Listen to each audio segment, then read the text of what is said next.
this to be religious symbolism. But not everything is religious symbolism, no.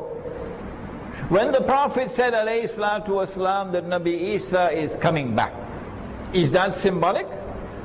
What nonsense. No. That's actual, that's real. When he said he's going to get married, of course I hope he'll marry a Palestinian girl, inshallah. When he said he's going to get married, he's going to have children, is this symbolic? No. He said he's going to die. He said you are going to pray over his body. He said he's going to be buried next to me. Vatican could say what they want. The Pope could say what he wants. When Jesus returns, alayhi salam, and he dies, he's going to be buried next to Muhammad, alayhi salatu wasalam. Whether you like it or whether you are not, this is the Prophet of Allah. Is it not time for you to accept him? Is it not time for you to say, La ilaha illallah, Muhammadur Rasulullah? There is no God but the one God, Allah. And Muhammad is his messenger, alayhi salam. So not all is symbolic. No, some is symbolic. Some are symbolic, some are not. And you need spiritual insight to distinguish between the two. So we are looking forward to mountain being a very large quantity. What is it going to be? Gold? The metal? We say no. We say something is going to come from that area where the river Euphrates is located. Something is going to come out in very large quantity, which is going to play the role or function of gold, which is going to function as gold. And we recognize that as oil. This is our opinion. You should not accept our opinion unless you are convinced that it is correct. What more can I do? But do I have the right to offer this interpretation? Try stopping me. You won't succeed. Because the evidence is already here around the world. Around the world, those who've been listening are accepting this opinion and not yours. When oil functions as money, the world will witness something called the petrodollar. And I didn't understand that. For 40 years I did not. I have to confess tonight that when they sat down at Bretton Woods in 1944 and constructed this international monetary system, the plan was to ultimately reach that mountain of gold from the river Euphrates. But I did not understand it. No, I did not. What they did at Bretton Woods in 1944 was to construct an international monetary system that would officially replace dinar and dirham. Gold is now prohibited as money. Even Dr. Mahathir did not know that until they drew it to his attention. That it is haram, using our language, to use gold as money.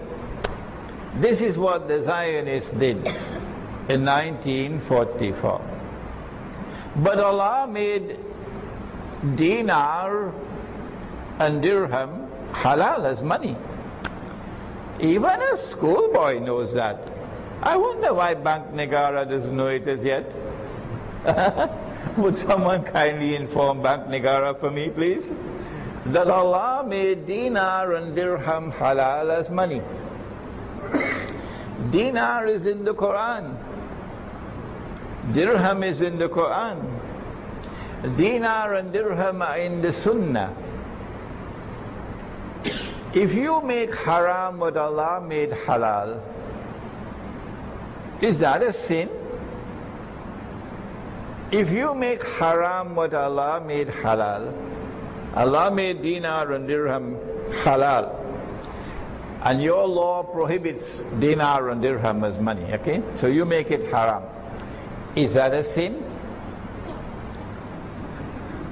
How come you're not shaking your head and saying yes? Are you afraid? They can't arrest you. Too late for that. Yes, it is a sin. What kind of sin it is? Did you know? It is shirk. Yes. Which surah of the Quran would you use? Surah At-Tawbah is correct.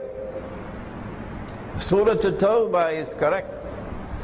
بعد أعوذ بالله من الشيطان الرجيم اتخذوا أحبارهم ورهبانهم أربابا من دون الله. They took their priests and their rabbis as gods and lords beside Allah.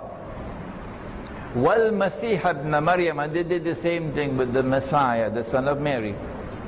وَمَا أُمِرُوا إِلَّا يَعْبُدُوا إِلَهًا وَاحِدًا, but they had not been ordered but to worship one God. لَا إِلَهَ إِلَّا هُ, there is no God but Him, subhanahu amma yushrikun. Glory be to Him, far removed is He from this shirk of taking your priests and your rabbis and worshipping them instead of worshipping Allah. So a man came to the Prophet alayhi salatu wasalam after this revelation came down and said, O Messenger of Allah, but the Christians do not worship their priests, and the Jews do not worship their rabbis. So how could Allah say so? That was the question. To which the Prophet ﷺ replied, and he said, did they not make halal what Allah made haram? That is their shirk. And did the people not accept it and follow it? That is their shirk. And so if you make halal what Allah made haram, that is shirk. If you make haram what Allah made halal, that is shirk. So what they did in 1944, the foundation of the system of money, the very foundation of this international monetary system was built on shirk. Up to this day, the muftis can't recognize that. Up to this day, the muftis will not stand up and say, this is shirk. I don't know what else to do. We have been lecturing on this subject since before you were born, some of you.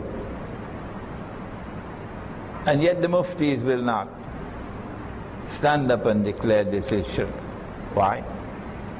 They will have to answer one day. They will have to answer one day.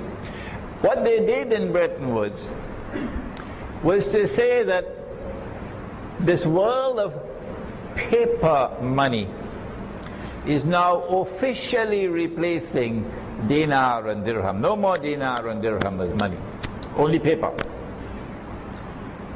But one paper, only one, the US dollar, would be chosen to be redeemable in gold, meaning you can take your US dollars to Uncle Sam, meaning the United States, and he will give you gold at the rate of $35 for 1 ounce of gold. But not the other paper money in the world, only this one. So what about the others? The Pakistani rupee, the Saudi riyal, the Malaysian ringgit, Indonesian rupiah, Turkish lira, Venezuelan bolivar, Bangladeshi taka. None of these paper money, none of these are redeemable in gold. No. Rather, they will have their value established on the basis of an exchange with His Majesty, the US dollar. Already.